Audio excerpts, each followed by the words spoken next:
A tantalizing concept that did not live up to initial expectations, the heavily armed bomber Escort version of the Flying Fortress was tried in combat over Europe. When early Army Air Force's notions of unescorted bomber formations proved unsustainable in the face of aggressive German fighter attacks, American responses centered on developing fighters with greater range to protect the bombers and limited tests of converted bombers as gunships to be placed at strategic locations within a bomber formation. A B-17 bomber escort variant, the XB-40, showed initial promise. A similar project with the B-24D converted into the XB-41 Escort never developed beyond stateside testing.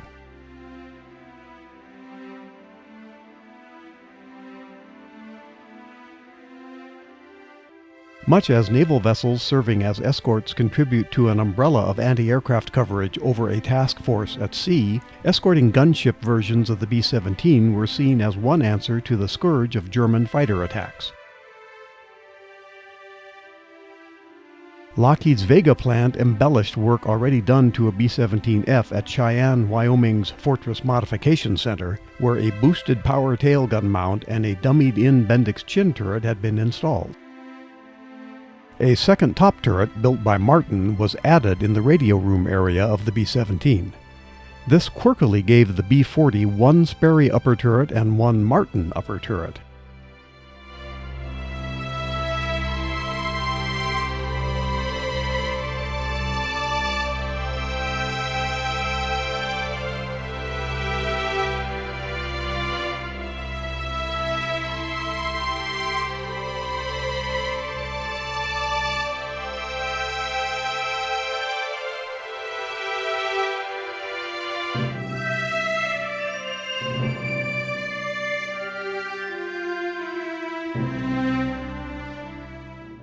The waist gun mounts were given 2 instead of 1 machine gun each.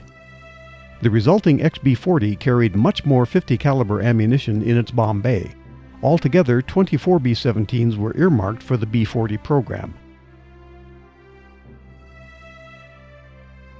The XB-40 was followed by 19 service test YB-40s intended to test the concept in combat, plus 4 TB-40s that became trainers.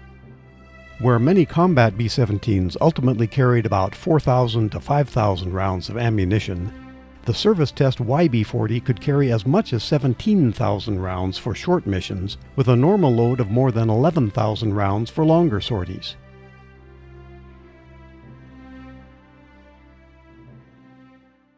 At Eglin Army Airfield's Proving Ground in the fall of 1942, the XB-40 could not quite reach 300 miles an hour, topping out at 296.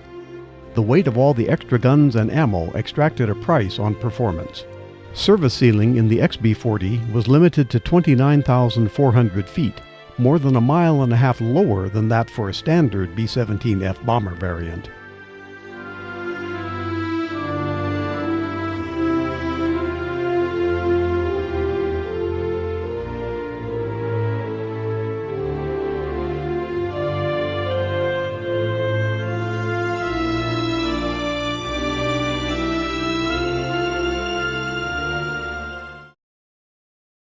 A dozen YB-40s were sent to the 92nd Bomb Group at Alconbury, England in 1943.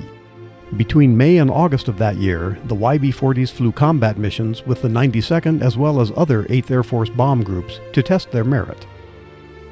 Several things manifested themselves during the combat testing of the YB-40. Initially, the front gun of the twin-gun waist mounts experienced ammunition feed problems, and tail mounts had issues as well.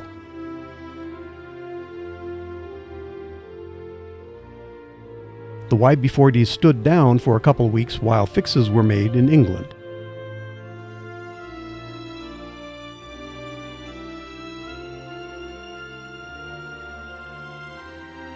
When the bomber escorts returned to service alongside regular B-17Fs, the superiority of the YB-40's chin turrets in providing head-on protection quickly became apparent.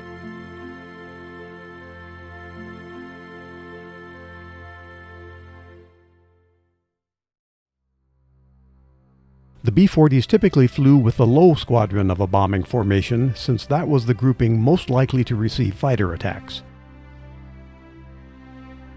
A statistical tally reported by Colonel William Reed, commander of the 92nd Bomb Group, said the estimated increase in firing power of the YB-40 over a traditional B-17F was 20%, while the effectiveness of the bomber escort fortresses against German fighters in actuality was only 10% better than a regular fortress.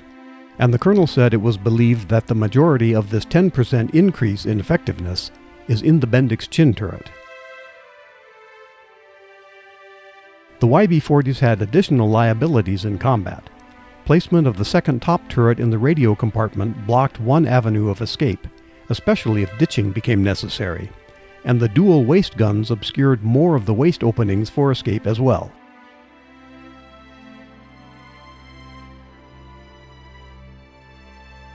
The YB-40s could keep up with the formation of loaded bombers inbound to the target, but once empty, the regular B-17s were faster on the exit unless the YB-40s flew with higher power settings. That aggravated gasoline consumption. The YB-40s ran at about 100 RPM faster than regular B-17s with 2 inches greater manifold pressure on trips home. And with that came a greater fuel burn, sometimes causing the returning YB-40s to seek the nearest landing field possible before running out of gas. A crucial aspect to this was the fact that a heavy YB-40 could not maintain formation at all on 3 engines, and its chances of losing an engine on a mission were equal to that of the rest of the fortresses in the formation.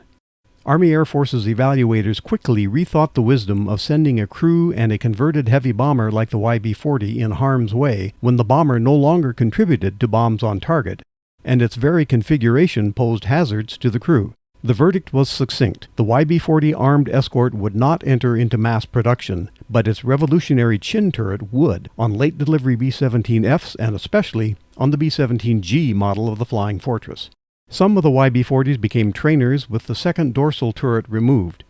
Ever longer ranging fighters became the answer to bomber protection from Luftwaffe fighters.